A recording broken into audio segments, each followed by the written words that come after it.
네, 할렐루야. 주님께서 우리 예배를 기뻐하시는 줄 믿습니다.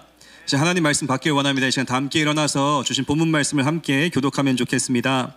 오늘은 요한일서 마치고 이서 말씀으로 은혜 나누겠습니다. 요한 이서 1장 1절에서 13절까지 말씀, 제가 한 절, 여러분 한 절, 그 마지막 절을 함께 읽겠습니다. 교대로 읽겠습니다. 저부터 읽겠습니다. 장로인 나는 택하심을 받은 부녀와 그의 자녀들에게 편지하노니 내가 참으로 사랑하는 자요 나뿐 아니라 진리를 아는 모든 자도 그리하는 것은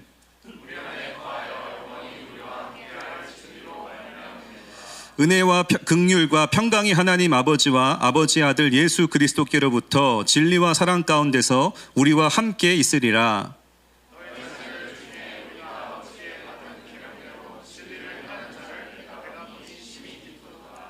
부녀여, 내가 이제 내게 구하노니 서로 사랑하자. 이는 새 계명같이 내게 쓰는 것이 아니요 처음부터 우리가 가진 것이라.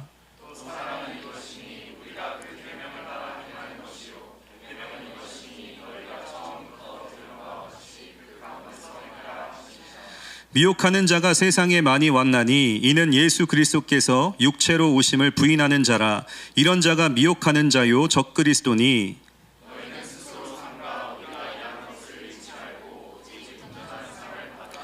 지나쳐 그리스도의 교훈 안에 거하지 아니하는 자는 다 하나님을 모시지 못하되 교훈 안에 거하는 그 사람은 아버지와 아들을 모시느니라.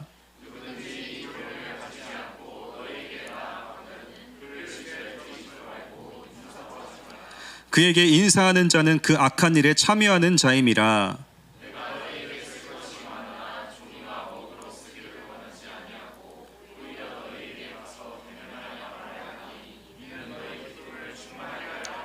함께 읽겠습니다. 택하심을 받은 내 자매의 자녀들이 내게 문안하느니라. 아멘. 네, 앉으시겠습니다. 우리가 청년의 때에 가장 중요한 것이 있다면 나는 무엇을 하며 살 것인가? 인생의 비전을 찾는 것입니다. 우리 마라나타 청년들은 지금까지 20대, 30대, 40대를 살아가면서 여러분 인생의 비전을 발견하셨습니까? 그럼 비전이라고 하는 것은요, 본다는 것이죠. 무엇을 보는 겁니까? 내 인생 결말에 완성된 그림을 비전이라고 이야기합니다. 내가 한평생을 살아서 걸어 가봤더니 나의 삶을 통하여 이 그림이 완성되었구나라는 것을 비전이라고 이야기합니다. 사람도 비전을 가지고 살지만 기업들도 비전을 가지고 달려갑니다. 구글의 비전 뭔지 아시죠? 한 번의 클릭으로 모든 정보에 도달하게 하는 것이 구글의 비전입니다. 코카콜라의 비전이 무엇입니까? 사람들의 입맛에 맞는 음료를 선택하여서 상쾌하게 만들어주는 것이 우리의 비전이다라고 이야기합니다. 애플의 비전 아시죠? 좀 비성경적일 수는 있지만 이렇게 이야기합니다. 지구상에서 최고의 제품을 만들어 우리가 발견한 세상보다 더 좋은 세상을 만드는 것. 이거에 대한 디스는 제가 다음번 설교 때 나누도록 하겠습니다. 개인이든 기업이든 사람은 비전을 제시하고 그 비전을 따라 살아간다는 것을 우리는 알 수 있습니다.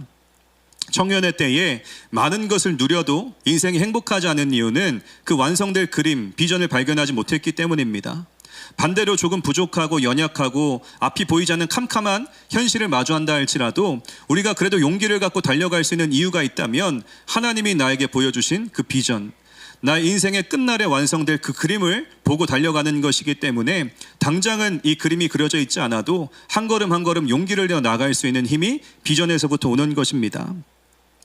그렇다면 우리 교회에도 비전이 있겠죠.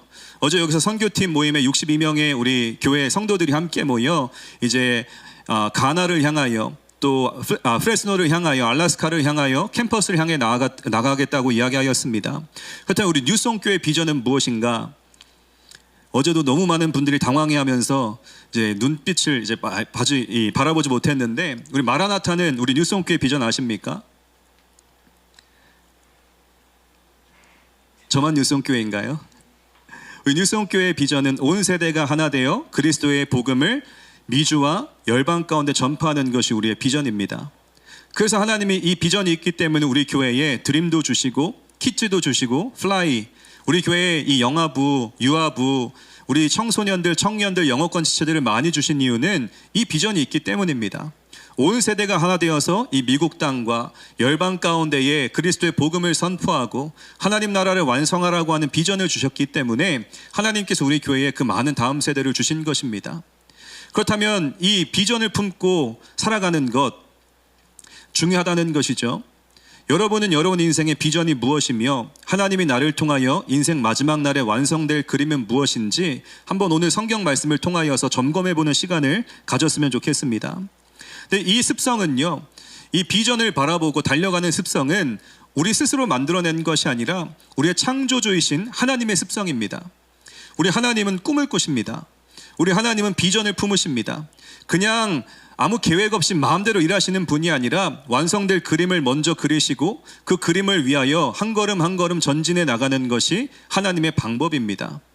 그렇기 때문에 우리도 창조주이신 하나님을 닮은 피조물, 또 인간이기 때문에 우리도 하나님의 방법을 따라 그분의 습성을 따라 비전을 제시하고 그 길을 향해 한 걸음 한 걸음 나아가는 인생을 살게 된 것입니다. 성경에 기록된 우리 하나님의 비전이 무엇입니까? 성경을 펼치면 창세기서가 나옵니다. 창세기에는 에덴 동산이 등장하죠. 그것이 최초의 하나님의 밑그림이었습니다. 하나님의 나라. 모든 피조물이 하나님을 경배하고 찬송하고 순종하고 예배하는 그 하나님의 나라. 에덴 동산이 하나님의 첫 번째 밑그림이었습니다. 근데 이제 이 사단이 등장하죠. 그리고는 그 밑그림 위에 먹칠을 한 것입니다. 죄라고 하는 까만 먹물을 펼쳐서 하나님의 그림을 망치려는 시도가 이 죄라는 사건을 통해 들어온 사단의 전략이었습니다. 하나님의 비전을 막아보자. 하나님의 완성될 그림을 망쳐보자. 근데 신기한 것은 하나님은 그 먹칠이 된 그림을 찢어버리시거나 다시 리셋하거나 하는 것이 아니라 그 먹물들 위에다가 새로운 그림을 다시 그려나가십니다. 그리고 하나님의 비전이 계속 이 성경 곳곳에 기록됩니다. 그 중에 이 구절 하나가 있다면 이 창세기 12장 2절과 3절 말씀입니다. 한번 띄워주시고 우리 한 목소리로 창세기 12장 2절 3절 하나님의 비전 읽겠습니다. 시작.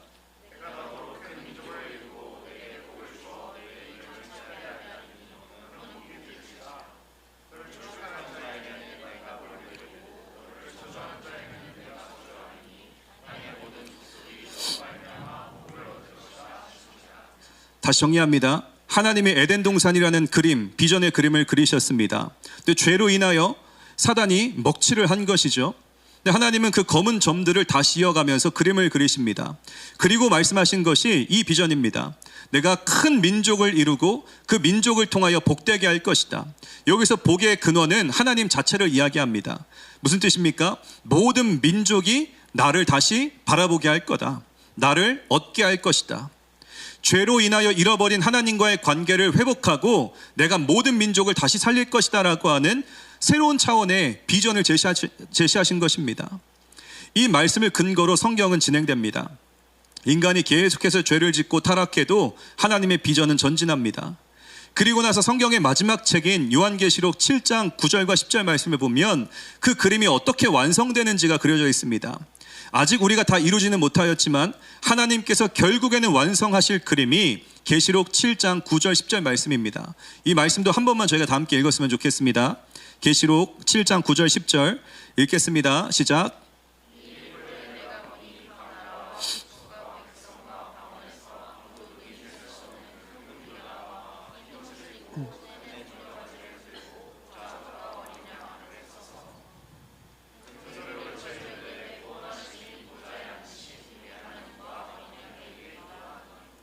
아멘.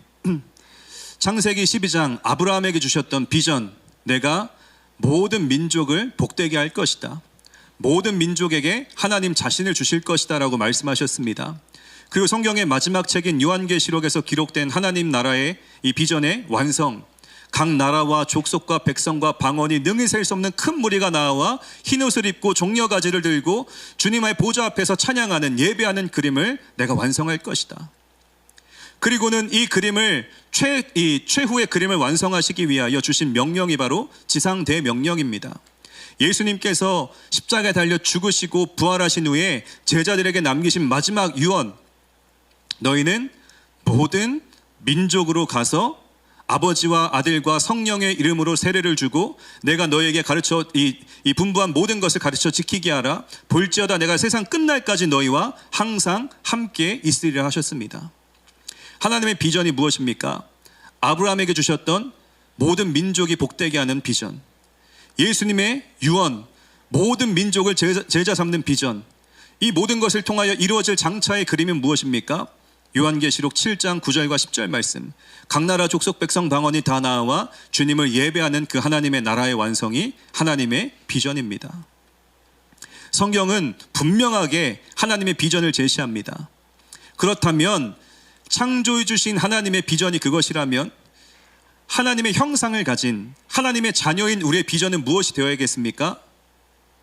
하나님의 비전이 나의 비전이 되어야 되는 겁니다. 모든 민족이 복을 받게 하는 것, 모든 민족이 하나님을 알게 하는 것, 모든 민족이 제자가 되고 모든 민족이 영원한 예배에 들어갈 수 있게끔 돕고 섬기는 것이 우리의 비전이 되어야 할 줄 믿습니다. 하나님의 비전은 현재 진행형입니다. 그런데 하나님은요, 혼자서 일하지 않으시고 파트너를 찾고 계십니다. 나의 비전을 이룰 수 있는 나의 이 동역자들. 하나님은 함께 일할 사람들을 찾으십니다. 왜냐하면 하나님의 전략은 사람이기 때문입니다.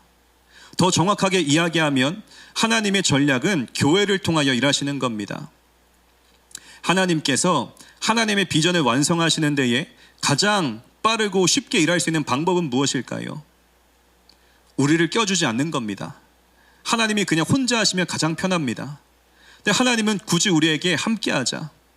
너희가 이 뉴송 교회가 이 시대의 시애틀에 있는 교회들이 함께 나의 비전에 동참하여서 나의 그림을 함께 그리자라고 말씀하십니다. 왜 그러실까요?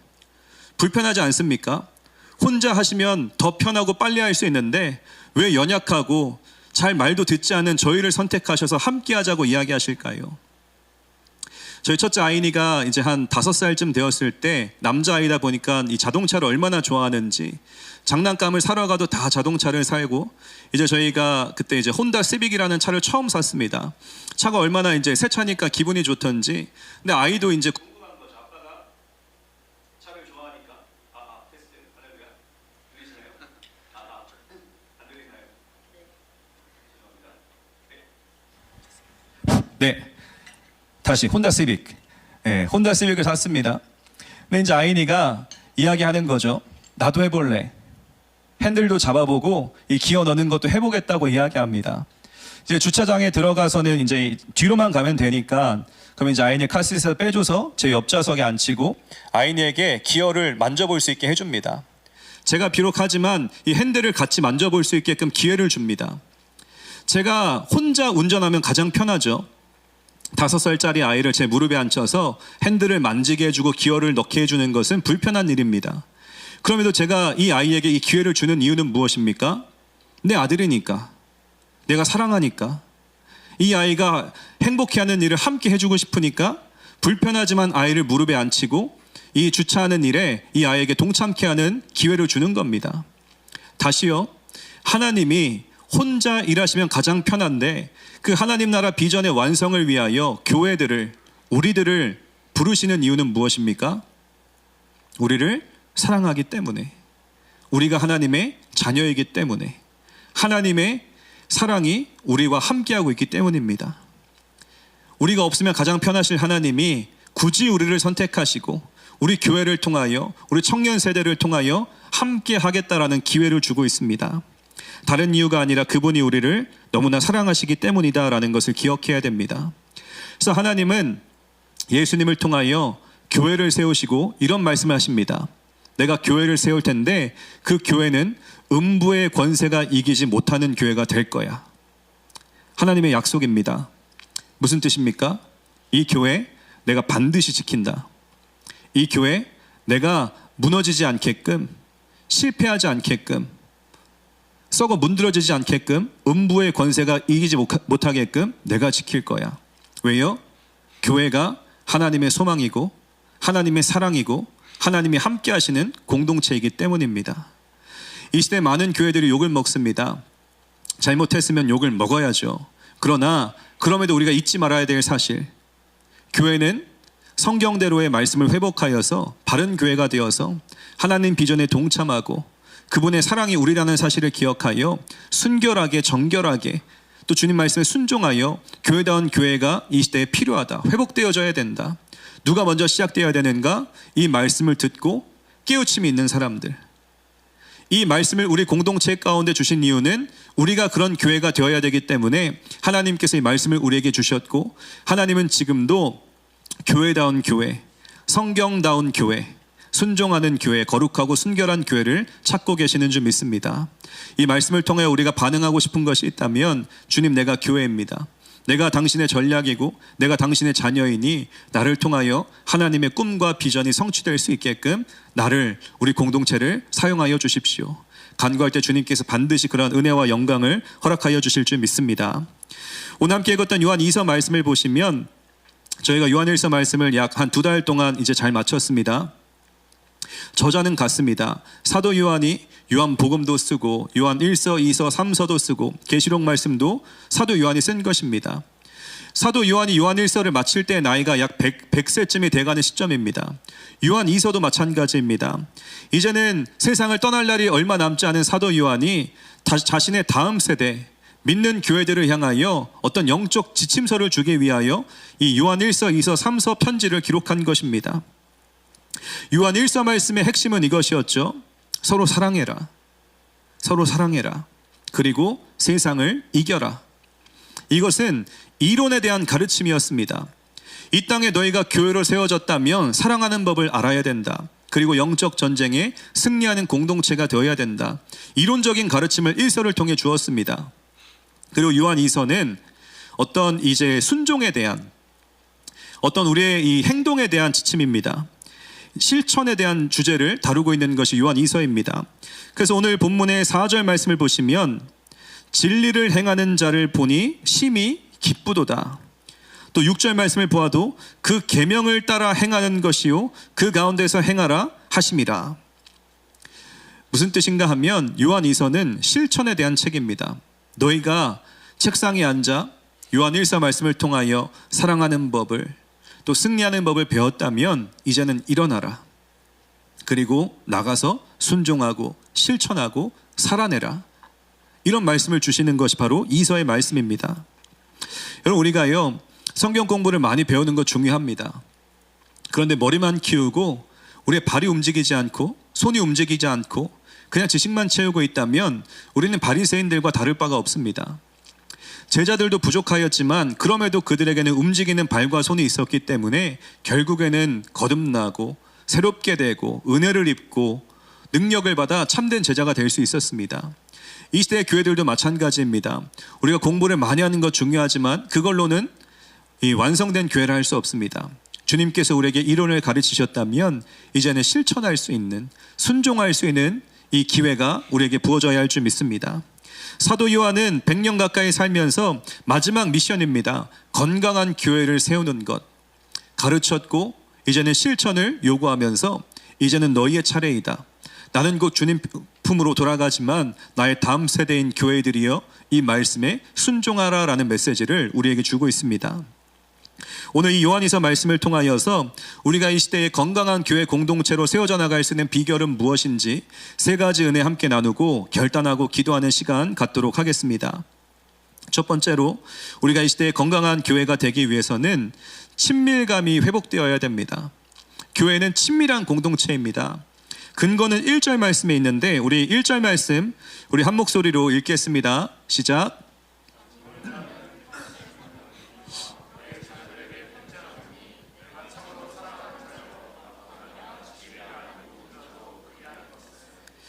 이 사도 요한이 쓴 편지들의 특징은 무엇인가 하면 이 수신자와 발신자의 이름이 기록되어 있지 않습니다. 사도 바울도 편지를 썼죠. 근데 사도 바울의 첫 번째 편지의 이 시작점은 무엇입니까? 나 사도된 바울은 이라고 하면서 자신을 소개하면서 편지를 씁니다. 이것이 정상적인 편지를 쓰는 방법입니다. 누군가에게 편지를 보낼 때에는 내 이름을 먼저 기록해야 되죠. 나 조요셉이다. 내가 너에게 편지를 쓴다라고 수신자와 발신자의 이름을 기록하는 것이 편지를 쓰는 방법입니다. 근데 다시 이 1절 말씀을 보시면 사도 요한은 자신의 이름을 말하지 않습니다. 장로된 나는. 그 초대교회 안에 많은 장로들이 있지 않았을까요? 그리고 이 말씀을 요한일서를 쭉 읽다 보면 이 편지를 받고 있는 사람들의 이름도 기록되어 있지 않습니다. 부녀들이란 여자들이라는 표현이 기록되어 있습니다. 무슨 뜻인가 하면 글씨체만 보아도 누군지를 아는 사이였다는 겁니다. 나 장로야 라고 편지를 시작했을 뿐인데 그 편지를 받은 백성들은 아, 이거 사도 요한이시구나 라는 사실을 깨달을 수 있는 글씨체를 알아보는 친밀감이 있었다는 겁니다. 이 편지에 기록된 부녀들은 어떤 여인들인지 이름이 기록되어 있지 않습니다. 근데 이 편지를 받는 부녀들은 읽는 순간 아, 이거 나에게 쓴 편지구나 라는 사실을 알 수 있을 정도의 사도 요한과 부녀들 간의 친밀함이 있었다는 것입니다. 이것은 마치 이런 것이죠. 제가 누군가에게 전화를 걸어서 난데 지금 나올 수 있어?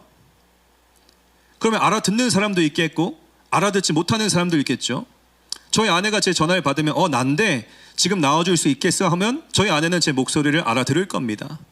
근데 제가 만약 우리 새가족 친구들에게 난데 그럼 여러분 뭐라고 반응하시겠습니까? 뭐 어쩌라고? 누구신데요? 서로 우리가 친밀감이 아직 없다면 목소리를 알아듣지 못할 것입니다.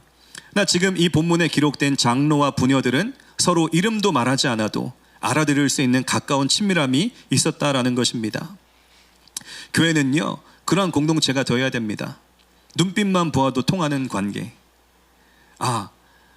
우리가 어떤 선택을 해야 되는지, 무엇을 바라보아야 되는지, 어떻게 서로를 도와줘야 되는지 굳이 말하지 않아도 서로가 서로를 챙겨줄 수 있는 친밀감이 있는 교회 공동체. 저는 그런 의미에서 마라나타는 참 축복되었다라고 생각합니다. 말하지 않아도 서로를 위해 배려하고 챙겨주고 이해해주고 도와주고 협력하는 그런 관계가 우리 공동체 가운데 있기 때문에 저는 우리 공동체가 참 축복이라고 생각합니다. 반대로 좀 어려운 공동체는 어떤 공동체일까요? 만약 저 H마트에서 우리 형제 자매를 봤는데 인사하기 뻘쭘하다, 그냥 피해가야지. 피해간다면 우리는 아직까지는 좋은 공동체라 말할 수 없을 것입니다. 근데 H마트에서 만났으면 새우깡도 하나 사주고 감자깡도 하나 사주면서 그래도 우리가 서로 한 공동체인데 챙겨줄 수 있는, 그렇게 우리가 서로 그런 좀 관계가 맺혀져 있어야 친밀함이 있다라고 말할 수 있지 않을까요? 우리가 비즈니스 관계로 그냥 주일에 딱 한 번 보고 그래 잘 지내라, 축복한다, 기도한다, 말로는 기도한다 말해놓고 전혀 까먹고 살다가 다시 일주일 뒤에 만나서 반갑다, 사랑한다 말한다면 그건 좋은 공동체가 아닐 것입니다. 진짜 좋은 공동체는 모이는 게 좋고 함께하는 게 좋고 목소리를 알아듣고 말하지 않아도 마음을 읽어줄 수 있는 그런 친밀함이 있는 공동체입니다. 그러나 단순히 인간과의 친밀함만 있는 공동체가 아니라 진짜 교회 공동체는 하나님과의 친밀함이 있는 공동체입니다. 결혼식을 하면 이런 이야기를 많이 해줍니다. 우리가 친밀해질 수 있는 비결이 무엇일까요? 남자와 여자가 결혼해서 친밀해질 수 있는 방법을 이야기할 때 사랑의 삼각형을 많이 이야기합니다. 들어보셨나요? 남편과 아내가 서로 가까워질 수 있는 비결이 무엇일까? 이 맨 위에 꼭지점에 하나님을 두고 이 양쪽 꼭지점에 남편과 아내 또는 동역자와 동역자를 두는 겁니다. 서로만 가까워지는 것은 중요하지 않습니다. 그러면 하나님과의 관계가 멀어질 수도 있습니다. 그런데 남편도 꼭지점을 향해 올라가고 아내도 꼭지점을 향해 올라가면 거기서 만나는 겁니다. 동역자들도 마찬가지입니다. 우리 목자들, 사역자들, 우리 모든 목원들, 청년들, 우리가 정말 하나님 안에 친밀해질 수 있는 관계가 있다면 우리끼리만 즐겁게 재밌게 즐기는 것이 아니라 나도 하나님께 올라가고 우리 모두도 하나님께 올라가서 하나님 중심의 친밀한 관계를 만들기 시작할 때에 그게 진짜 교회가 되고 하나님이 기뻐하시는 은혜들이 부어지게 될 줄 믿습니다. 그래서 우리는 모이기에 힘쓰되 우리끼리만 볼링 치고 우리끼리만 배구하고 우리끼리만 재밌는 것이 아니라 하나님 중심의 교제, 만났을 때에 말씀이 있고 위로가 있고 기도가 있고 축복이 있고 은혜가 있는 그런 공동체가 되어야 할 줄 믿습니다. 그렇다면 매일 성경 읽기 말씀 여러분 다시 도전합니다. 존말로 할 때 들어오십시오. 함께 합시다. 우리 공동체가 즐겁게 잘 노는 거 전 너무 좋아요. 잘 해야 됩니다. 그러나 본질을 놓치지 맙시다. 우리는 교회이고 하나님 말씀으로 기도함으로 예배함으로 모이는 것이 훨씬 더 중요하다. 그래야 할 때 우리 공동체를 하나님이 교회다운 공동체로 빚어주실 것이다 라는 믿음을 갖고 우리가 그 본질을 빠뜨리지 않는 하나님 중심의 공동체가 되는 저와 여러분 되시길 주님의 이름으로 간절히 축원드립니다. 두 번째로 이 시대의 건강한 교회는 진리를 추구하는 공동체입니다. 교회라면 진리가 무엇인지를 알고 그 진리를 사수해야 건강한 공동체가 될 수 있습니다. 근거는 본문의 4절입니다. 4절 말씀 우리 한 목소리로 읽겠습니다. 4절 시작.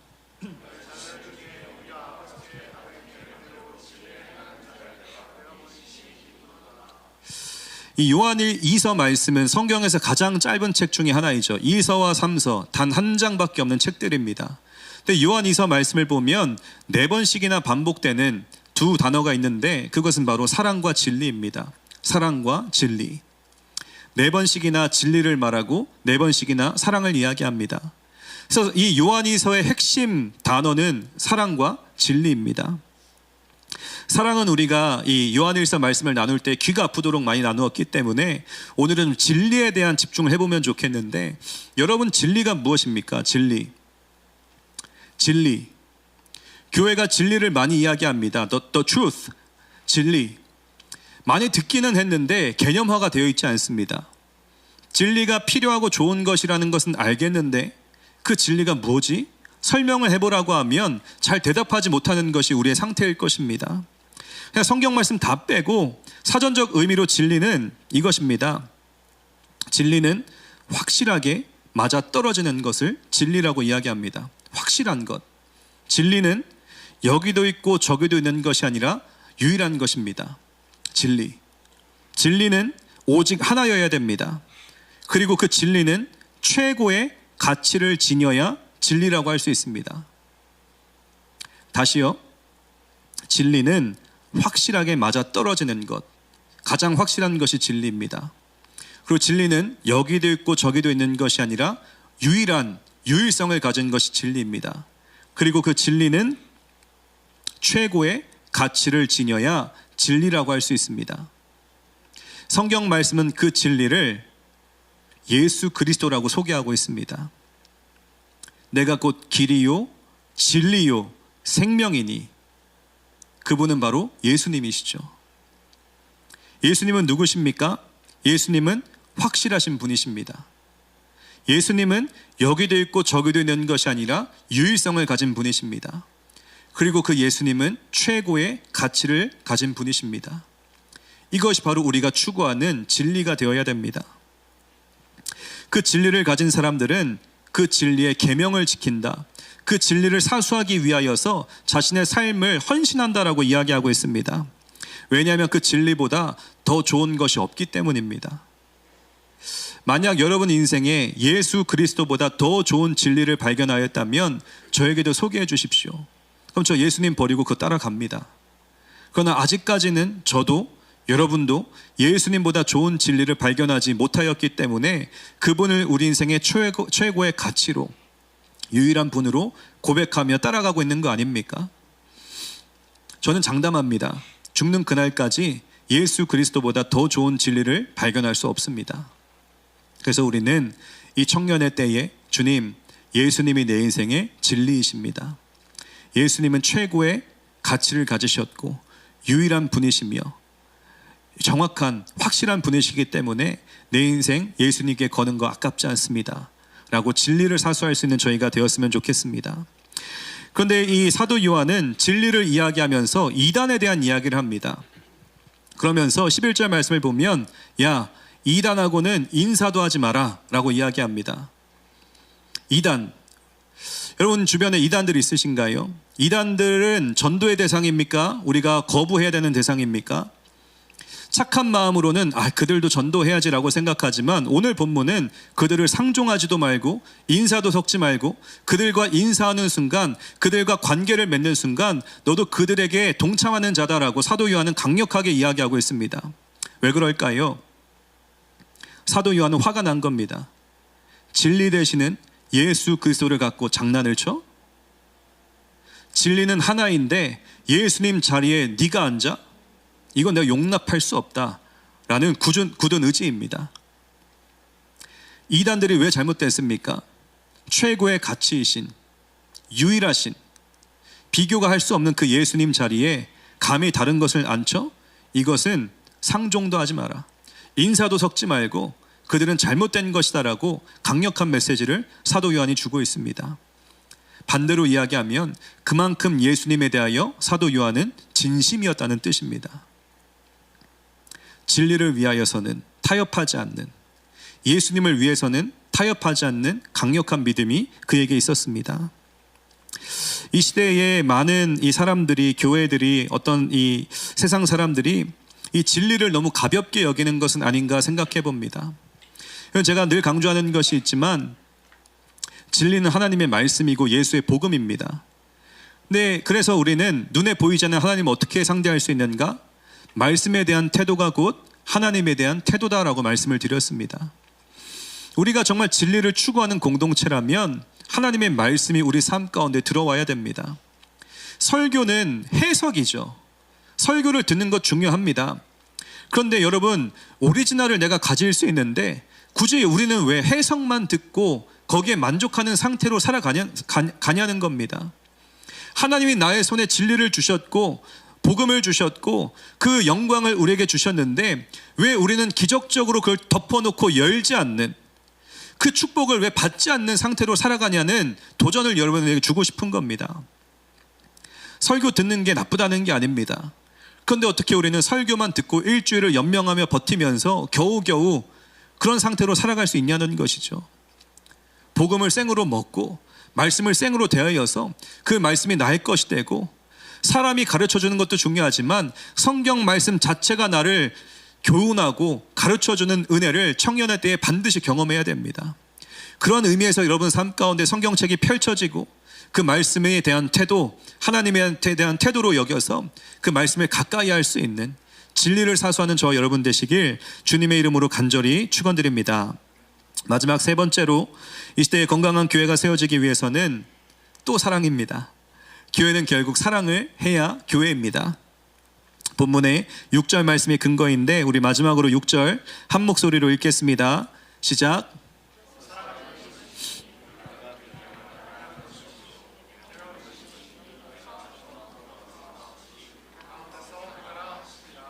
아멘. 여러분, 사랑이 무엇입니까? 사랑하면 어떻게 되죠? 사랑 안 해보셨습니까? 부모님을 사랑할 수도 있고, 내 남자친구, 여자친구, 배우자를 사랑할 수도 있고, 사랑이라고 하는 것은 어떤 감정이 아닙니다. 감정도 포함되어 있지만 감정만 사랑이라고 이야기할 수 없습니다. 따뜻해지고 좋은 마음이 들고 기분이 좋아지는 것, 행복해지는 것만 사랑이라고 이야기할 수 없습니다. 그거는 사랑의 일부입니다. 성경이 말하는 사랑은 이런 반응입니다. 너무 주님을 사랑해서 그분의 말을 경청하고 그분의 말을 지켜 행하는 것, 이것이 바로 계명을 지키는 것입니다. 율법적으로 이 말씀을 내가 행하지 않으면 벌 받을까 봐 두려워 말씀을 지키는 게 아니라 주님이 너무 사랑스러워서 그분의 말씀이 가장 크게 들리고 내가 이 말씀 경청해야지, 이 말씀을 나의 삶을 통해 이루어드리고 싶다라는 감정이 드는 것, 순종이 드는 것, 행동이 드는 것, 이것을 계명을 지킨다라고 이야기하는 것입니다. 성경은 사랑하면 계명을 지킨다, 그 말씀을 듣게 된다라고 이야기하고 있습니다.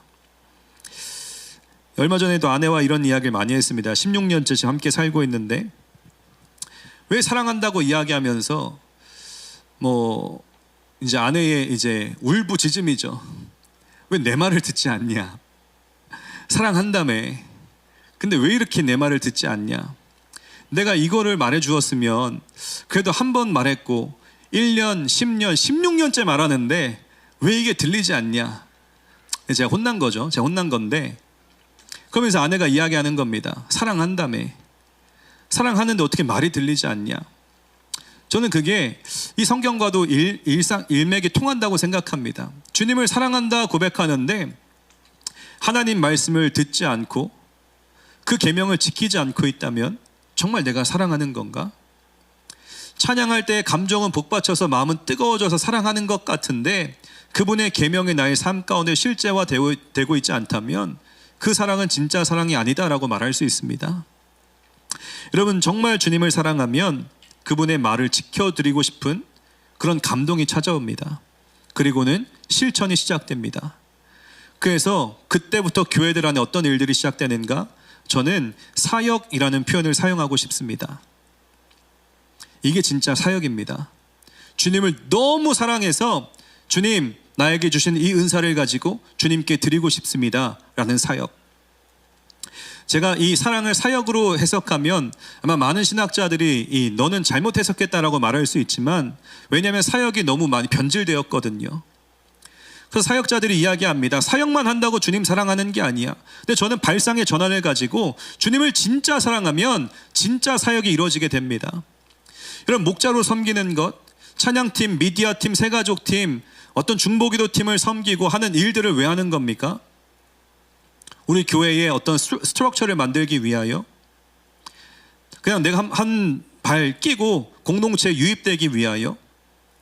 이 모든 것들은 다 부수적인 것들입니다. 우리가 사역하는 이유는 진짜 주님을 사랑하기 때문입니다. 나를 구원하신 주님, 나에게 영생을 허락해 주신 주님, 나 같은 죄인도 용납해 주시고 말씀이 깨닫게 되게 하시고 기도하며 응답해 주시고 찬양할 때 임재해 주시는 그 주님을 너무 사랑하여서 내가 찬양팀 합니다. 너무 사랑하여서 미디어팀 합니다. 너무 사랑하여서 내가 선교 가는 겁니다.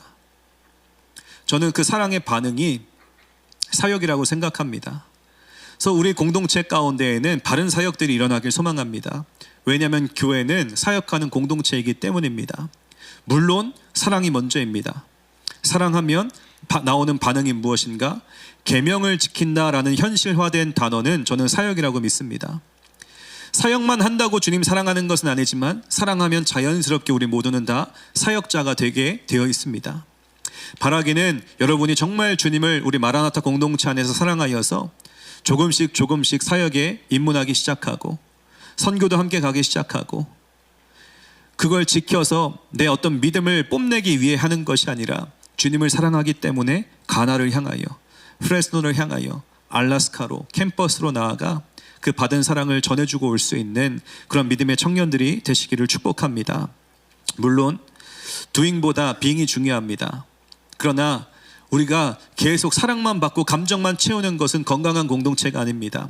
사랑을 충분히 받았다면 내가 받은 사랑을 흘려보낼 수 있는, 이 땅과 미주와 열방 가운데에 나에게 넘치게 주신 그 은혜와 사랑을 흘려보낼 수 있는 저희가 되었으면 좋겠습니다. 예수님의 삶 자체는 사역이었습니다. 예수님은 중보기도 팀이었습니다. 눈을 뜨면 겟세마네 동산에 올라가 기도를 하루를 시작하십니다. 그리고 예수님의 인생의 가장 많은 시간은 영혼 사역이었습니다. 병든 자를 찾아가시고 무너진 인생들을 찾아가시고 회칠한 무덤까지 찾아가셔서 계속 영혼들을 만나시고 섬기시는 일을 예수님이 하셨습니다. 그 예수님의 삶은 말씀 사역이었습니다. 하나님의 말씀을 선포하고 가르치는 사역, 그리고 예수님의 삶은 치유의 사역이었습니다. 무너진 자들을 회복하여서 다시금 하나님 바라볼 수 있게 도와주는 것이 예수님의 인생이었습니다. 우리가 많은 사역들을 하지만 기억하십시오. 왜 하는가? 주님을 너무나 사랑하기 때문에. 그 사랑 공동체가 되어서 우리가 이 땅 가운데에 또 교회 안에서도 그 받은 은혜를 흘려보낼 수 있는 사랑의 공동체, 순종의 공동체, 사역하는 공동체 되기를 주님의 이름으로 간절히 축원드립니다. 이 말씀을 갖고 제가 한번 기도하고 찬양하는 시간 갖겠습니다.